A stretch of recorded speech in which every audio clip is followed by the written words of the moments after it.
வணக்கம், வாழ்க வளமுடன். நான் உங்கள் ஏஎல்பி ஜோதிடர் செல்வகுமார். பிரபஞ்ச சிவ ஜோதிட அன்பர்கள் அனைவருக்கும் வாழ்த்துக்கள். இந்த பதிவுல நம்ம பார்க்க போற விஷயம் ஒரு மாபெரும் பொக்கிஷம்.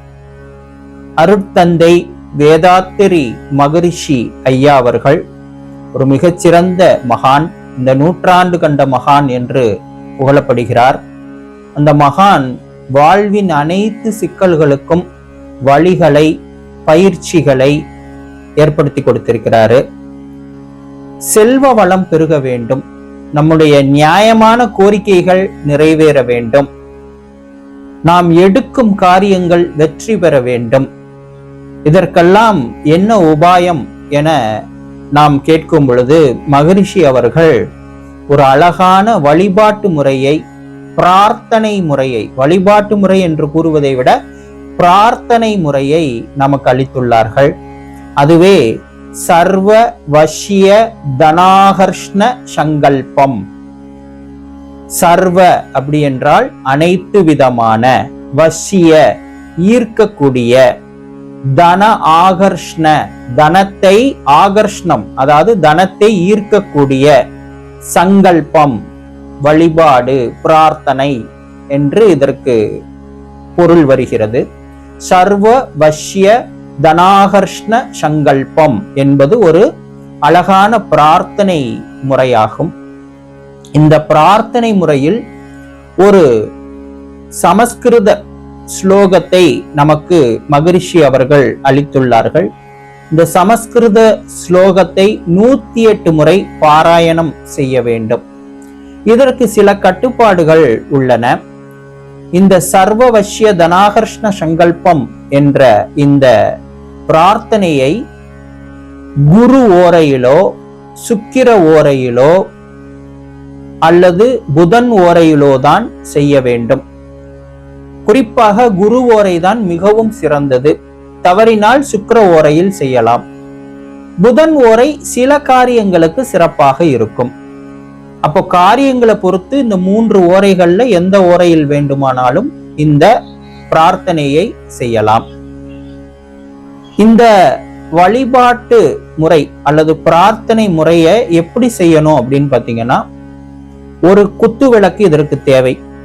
அந்த குத்து விளக்கை தூய்மைப்படுத்தி அதை மஞ்சள் குங்குமம் இட்டு அலங்கரித்து அதில் நெய் அல்லது விளக்கு எண்ணெய், விளக்கெண்ணெய் என்று அழைக்கப்படக்கூடிய கேஸ்டர் ஆயில் அல்லது நெய், இந்த 2 எண்ணெய்கள் மட்டும்தான் யூஸ் பண்ணணும். நல்லெண்ணெயோ மற்ற எண்ணெய்களோ யூஸ் பண்ணக்கூடாது.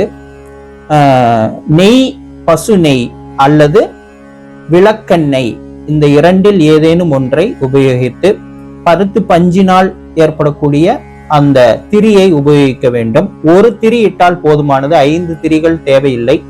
கிழக்கு நோக்கி ஒரு திரி இட்டு அது அந்த தீபம் முத்து போல சின்னதாக எரியணும், திகு திகுன்னு எரியக்கூடாது. அந்த மாதிரி வச்சுட்டு அந்த தீபத்துக்கு முன்பாக ஒரு தலைவாழை இலையிட்டு அந்த தலைவாழை இலையில் ஏதேனும் ஒரு வெண்மை நிறமான இனிப்பை படையலாக படைக்க வேண்டும்.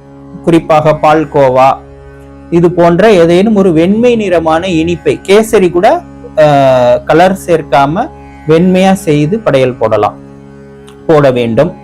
அடுத்ததாக இந்த பூஜை செய்பவர் தனக்கு முன் ஒரு தலைவாழை இலை போட்டு எடுத்துக்கொள்ள வேண்டிய பொருட்கள் என்னென்னு பாத்தீங்கன்னா, 108 காயின்ஸ். அது எந்த காயினா வேணா இருக்கலாம். 2 ரூபாய் காயின், 1 ரூபாய் காயின், 5 ரூபாய் காயின், 10 ரூபாய் காயின், எந்த காயினா வேணா இருக்கலாம். 108 காயின்ஸ் இருக்கணும். கரெக்டா எண்ணிக்கை 108 தான் இருக்கணும். 108 காயின்ஸ் இருக்கணும். வெண்மை நிறமான மலர்கள், மல்லிகையோ முல்லையோ அல்லது ஜாதி மல்லியோ ஏதேனும் ஒரு வெண்மை நிறமான மலர்கள் நல்ல ஒரு 108 முறை அர்ச்சனை செய்வதற்கு தகுந்த அளவுக்கு இருக்கணும். அடுத்து அரிசி, பச்சை அரிசியை மஞ்சள் கலந்து அச்சதையாக 108 முறை அர்ச்சனை செய்வதற்கு தகுந்த அளவுக்கு எடுத்துக்கணும். கையில் கட்டக்கூடிய காப்பு, ஒரு எத்தனை பேர் அந்த பூஜையில கலந்து கொள்றாங்களோ அத்தனை பேர் எண்ணிக்கையில அந்த கையில் கட்டக்கூடிய காப்பு மஞ்சள்ல தடவுன நூல் கயிறு எடுத்து வச்சுக்கணும். இதுதான் தேவையான பொருட்கள். கிழக்கு நோக்கி விளக்கு எரிய வேண்டும். நாம் வடக்கு நோக்கி அமர்ந்து நம் முன் உள்ள தலைவாழை இடையில் ஒரு காயின், கொஞ்சம் மஞ்சள் அச்சதை, கொஞ்சம் வெள்ளை மலர் இதை கையில எடுத்துக்கிட்டு நான் சொல்லக்கூடிய இந்த சமஸ்கிருத ஸ்லோகத்தை பார்த்தே படிக்கலாம். படித்து விட்டு ஒரு முறை ஸ்லோகம் படித்த பிறகு அந்த ஒரு காயினை தலைவாழை இலையில் வைக்க வேண்டும். இதுவாரி 108 முறை அந்த ஸ்லோகத்தை சொல்லி ஒவ்வொரு முறைக்கும் ஒரு காயின், கொஞ்சம் மஞ்சள் அச்சதை, கொஞ்சம் வெள்ளை மலர் இதை அந்த தலைவாழை இலையில் வைக்க வேண்டும். பூஜை முடிந்த பிறகு அனைவருக்கும் படையல் போட்ட அந்த வெண்மை நிறமான இனிப்பினை விநியோகம் செய்யலாம். அந்த பூஜையில் வைத்த காப்பு எனப்படக்கூடிய மஞ்சள் கயிறை பூஜையில் கலந்து கொண்ட அனைவரின் கைகளிலும் கட்டிவிடலாம். இந்த பூஜை செய்வதற்கு முக்கியமாக பெண்களாக இருந்தால் உடலும் மனமும் சுத்தமாக இருக்க வேண்டும். ஆண்களும் உடலும் மனமும் சுத்தமாக இருக்க வேண்டும். பெரும்பான்மையாக இந்த பூஜையை திங்கட்கிழமை, புதன்கிழமை, வியாழன்கிழமை, வெள்ளிக்கிழமை நாள்களில் செய்வது சிறப்பு.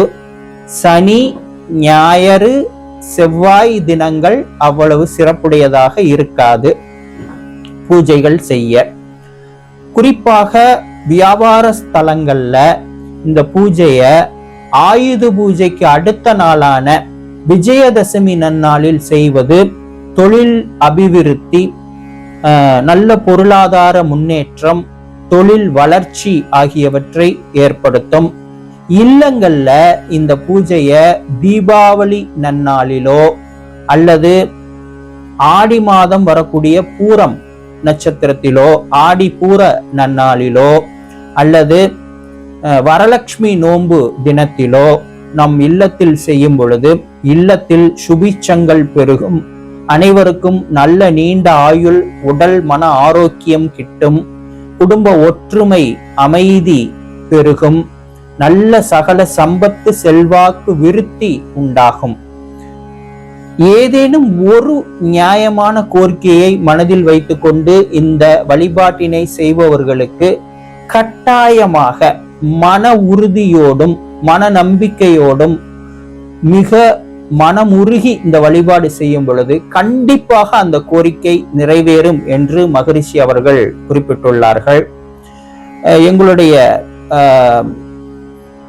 யோகா அமைப்புல, மகரிஷி அவர்களோட யோகா அமைப்புல புதிய காரியங்கள் துவங்கும் பொழுதும், புத்தாண்டின் துவக்கத்திலும் அல்லது புதிதாக ஒரு கட்டடங்கள் கட்டி அதை திறப்பு விழா காணும் காலத்திலும் இந்த பூஜையை செய்வதை வழக்கமாக நாங்கள் கொண்டிருக்கிறோம். அதே போல் நான் தனிப்பட்ட முறையில் என்னுடைய இல்லத்தில் தீபாவளி அன்றும் என்னுடைய வியாபார நிறுவனத்தில் விஜயதசமி அன்றும் இந்த பூஜையை வழக்கமாக செய்து கொண்டிருக்கிறேன். இதற்கான பலன்கள் மிக மிக மிக அற்புதமாக உள்ளன. இப்பொழுது இந்த ஸ்லோகத்தை நான் படிக்கிறேன். இந்த ஸ்லோகம் வேண்டுபவர்கள் என்னிடம் கேட்டால் வாட்ஸ்அப்பில் நான் உங்களுக்கு டைப் பண்ணி அனுப்புகிறேன். ஏன்னா அந்த ஸ்லோகத்தை அச்சர சுத்தமாக, ப்ரொனன்சியேஷன் கரெக்டாக நம்ம உச்சரிக்க வேண்டும். அப்பதான் அதனோட பலன் முழுமையா கிடைக்கும். சரிங்களா? இப்போ அந்த ஸ்லோகத்தை நான் உச்சரிக்கிறேன். ஹரி ஓம் ஸ்ரீயும் ஐயும் கிளியும் சவ்வும் சந்திரலக்ஷ்மியே நமக. கிரம் கிரீம் ஸ்வர்ணலக்ஷ்மியே நமக. வங்ஷங் டங் ரிங் வீரலக்ஷ்மியே நமக. ஓம் ஹம் சர்வபாக்கியலக்ஷ்மியே நமக. நவ்வும் மவ்வும் நடுவெழுத்தாகிய சூரியலக்ஷ்மியே நமக. தெய்வ வஷ்ய, பூதவஷ்ய, லோகவஷ்ய, ராஜவஷ்ய, ஜனவஷ்ய, புருஷவஷ்ய, ஸ்திரீவஷ்ய, புத்திர சம்பத் வஷ்ய, நாகலோகத்தில் உண்டாகின்ற சகல ஜீவராசிகளும் வசமானார் போல் என் வசமாகுக. வஷ்ய வஷ்ய ஓம் ஸ்வாக என்பதுதான் இந்த சமஸ்கிருத மந்திரம். இந்த மந்திரம் தேவைப்படுபவர்கள் இந்த ஸ்கிரீனில் காணப்படக்கூடிய என்னுடைய வாட்ஸ்அப் நம்பரை தொடர்பு கொண்டு என்னிடமிருந்து இந்த மந்திரத்தை பெற்றுக்கொள்ளலாம். இந்த பூஜையை 108 முறை வருடத்திற்கு ஒரு தடவை இல்லத்திலும் வியாபார நிறுவனத்திலும் செய்யலாம். மற்ற நாட்கள்ல தினமுமே 9 முறை இந்த சமஸ்கிருத ஸ்லோகத்தை 9 முறை தினமுமே வீட்டில் பூஜை அறையில் விளக்கேற்றி விட்டு சொல்லும் பொழுது, மனமுருகி சொல்லும் பொழுது நம்முடைய நியாயமான கோரிக்கைகள் நிறைவேறும், செல்வ வளம் பெருகும், உடல் ஆரோக்கியம் மேம்படும், குடும்ப அமைதியும் ஒற்றுமையும் பெருகும், தொழில் வளர்ச்சி அபரிதமாக இருக்கும் என்பதை தெரிவித்துக் கொள்கிறேன். ஆகவே இந்த சர்வ வஷ்ய தனாகர்ஷ்ண சங்கல்பத்தை நீங்களும் செய்து எல்லா வளங்களையும் நலங்களையும் பெற வேண்டும் என மகரிஷி அவர்களை வணங்கி கேட்டுக்கொண்டு விடைபெறுகிறேன். வாழ்க வளமுடன்.